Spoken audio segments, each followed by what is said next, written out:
ఆంధ్రప్రదేశ్ రాష్ట్ర చరిత్రలోనే వేల కోట్ల భూ కుంభకోణం విశాఖపట్నం పరిసర ప్రాంతాల్లో జరిగిందని జనసేన నాయకులు పీతల మూర్తి యాదవ్ మరోసారి పునరుద్ఘాటించారు.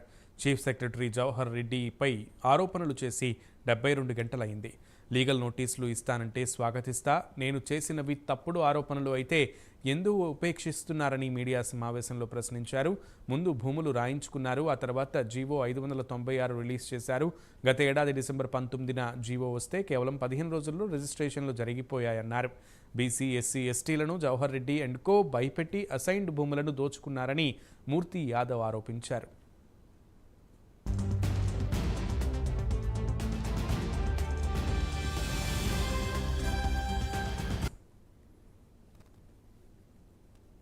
చీఫ్ సెక్రటరీ గారిని మేము అడుగుతూ ఉన్నాం, పేదల పట్టాలు ఏవైతే ఫ్రీ హోల్డ్ పట్టాలు ఇచ్చారో ఆ ఫ్రీ హోల్డ్ పట్టాలు ఆ యొక్క రైతుల దగ్గరే ఉన్నాయా, లేదంటే రిజిస్ట్రేషన్లు అయిపోయి చేయి మారిపోయి వైసీపీ నాయకుల చేతిలో ఉన్నాయా, లేదంటే మీ కుమారుడి యొక్క ముఠా సభ్యుల చేతుల్లో ఉన్నాయా, లేదంటే మీ ధనుంజయ రెడ్డి గారి యొక్క ముఠా సభ్యులు ఉన్నాయా, లేదంటే మీ భారతమ్మ గారి పేరు చెప్పుకొని రాయించుకొని కొట్టేసినటువంటి ముఠా సభ్యులు ఉన్నాయా అని చెప్పి అడిగాం. ఇదే వేదికగా 72 గంటలు అయ్యింది.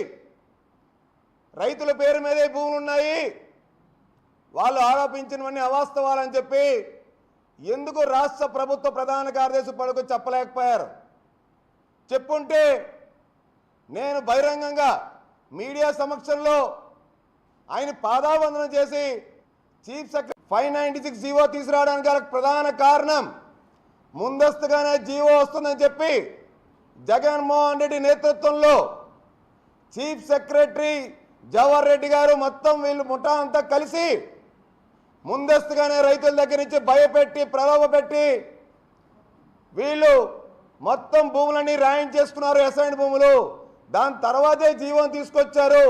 జీవో తీసుకొచ్చిన మరుసటి రోజు నుంచే వీళ్ళు ఆ భూముల్ని రిజిస్ట్రేషన్ చేంజ్ చేసుకున్నారని చెప్పాం.